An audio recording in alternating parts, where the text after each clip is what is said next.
الحمد للہ وحدہ والصلاة والسلام علی من لا نبی بعدہ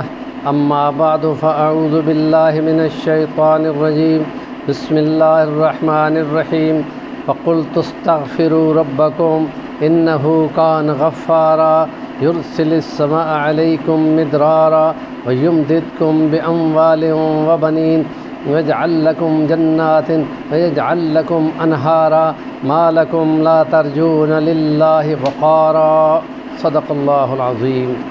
قرآن مجید حضرت نوح علیہ السلام کا اپنی قوم کو خطاب، اور اس میں وہ یہ فرماتے ہیں کہ میں تم کو کہتا ہوں کہ تم اللہ سے بخشش طلب کرو، اور یہ بخشش طلب کرنا اس کے بدلے میں خدا تمہیں مال دے گا، تمہیں بیٹے دے گا، تمہیں باغ و بہار کرے گا۔ اور کیوں نہیں تم اللہ کے اس وقار اور عزت اور شان کی طرف جاتے کہ جس نے تمہیں مختلف اطوار میں پیدا کیا۔ تم پہلے نطفہ تھے، پھر لوتھڑا بنے، پھر بچہ بنے، پھر ایک خاص ٹائم پہ پہنچے، پھر اس نے تمہارے لیے دنیا میں آنا آسان کیا، پھر بچپن ہوا، پھر لڑکپن ہوا، پھر جوانی ہوئی، پھر کہولت ہوئی، پھر بڑھاپا ہوا۔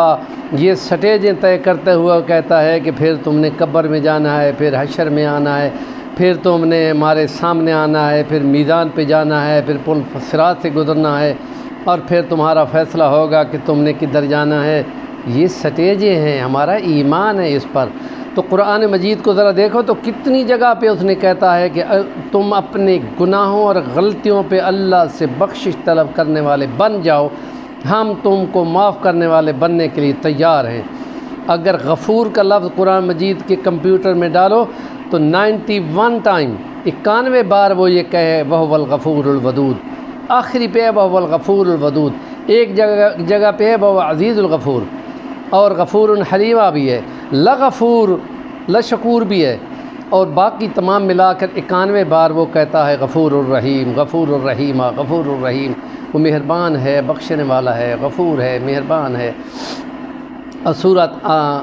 الغافر میں فرمایا کہ غافر الذنب وقابل التوب شدید عقاب ذی الطول۔ اگر تم اس طرف نہیں آتے تو یہ یاد رکھو کہ بڑا سخت پکڑنے والا بھی ہے۔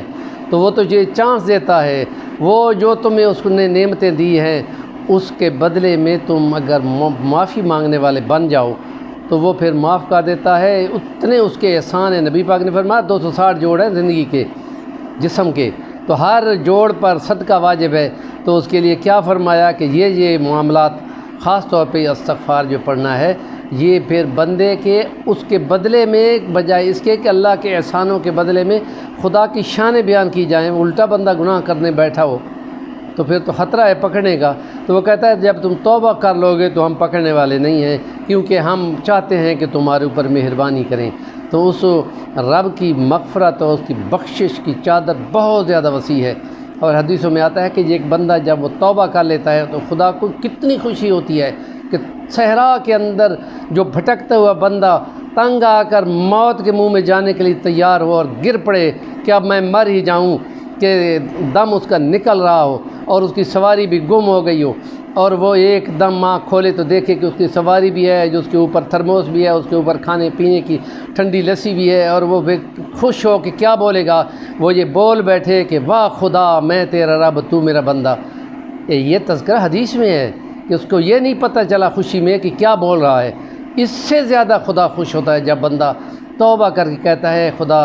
میں غلطی کر گیا، تو بخشن ہار ہے، تو اتنا بخشن ہار ہے کہ زمین و آسمان جتنے گناہ بھی ہوں، تو بندہ جب ایک دفعہ توبہ کر لیتا ہو، اور 86 اور 90 سال کا بوڑھا بھی جب توبہ کرتا ہے تو خدا یہ کہتا ہے دیکھ دیکھو دیکھو دیکھو فرشتے دیکھو، آ گیا نا بندہ جگہ پہ، اس کو یہ یقین ہو گیا کہ میرے سوا کوئی بخشنے والا نہیں ہے، ہاں ہوں میں بخشنے والا، تم گواہ رہو میں نے اس کو بخش دیا۔ اور ساری زندگی گناہ کرتا رہا، ایک دو دفعہ وہ اس نے جملے کہہ دیے اے خدا میں گناہ گار ہوں، مجھ سے تو غلطیاں ہو گئیں، اور وہ یہ بول دیتا ہے۔ اور بہتر تو یہ ہے کہ مکھی یا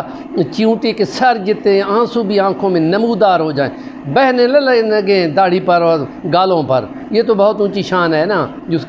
کو یہ خدا توفیق دیتا ہے کہ ان کی تر ہو جائے۔ نبی پاک کی داڑھی تر ہو جاتی تھی آنسوؤں سے،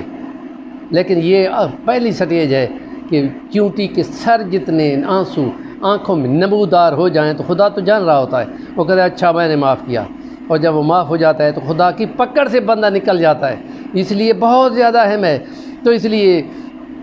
حضرت مولانا ظفر ولی رحمۃ اللہ تعالیٰ علیہ 2 سال پہلے فوت ہو گئے، یہ فرمایا کرتے تھے کہ تم اکثر یہ پڑھو 1200 بار، اللہم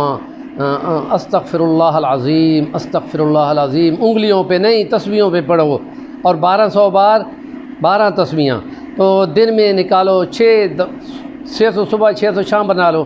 اور یہ تناب 15 سے 20 منٹ کے اندر نکل جاتی ہے۔ ذرا توجہ کے ساتھ پڑھنی چاہیے،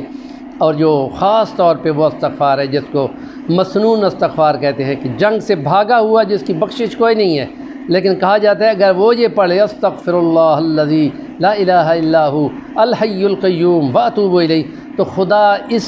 استغفار کی برکت سے، جس میں پہلے استغفار کہتا ہے آخر پہ توبہ بولتا ہے، بیچ میں خدا کی توحید کے کلمے بولتا ہے، یہ اس کی خاص شان بن جاتی ہے، تو خدا کہتا ہے اچھا میں نے معاف کیا۔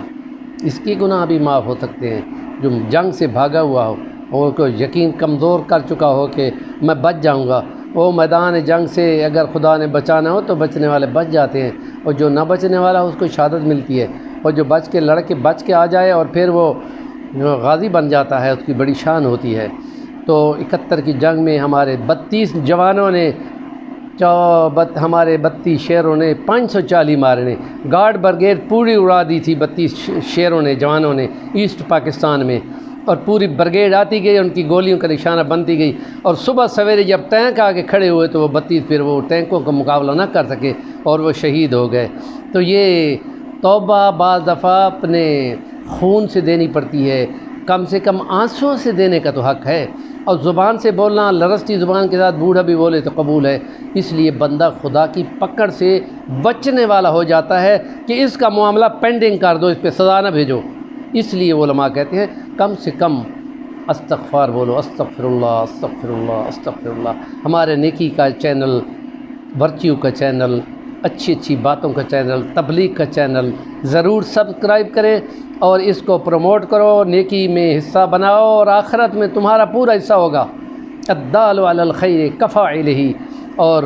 اس کو چینل کو سبسکرائب کرتے ہو صفی الرحمن الوانی، صاحبزادہ صفی الرحمن وہاں بھچرا والے، تو اس کو آپ سبسکرائب کریں اور آگے دوستوں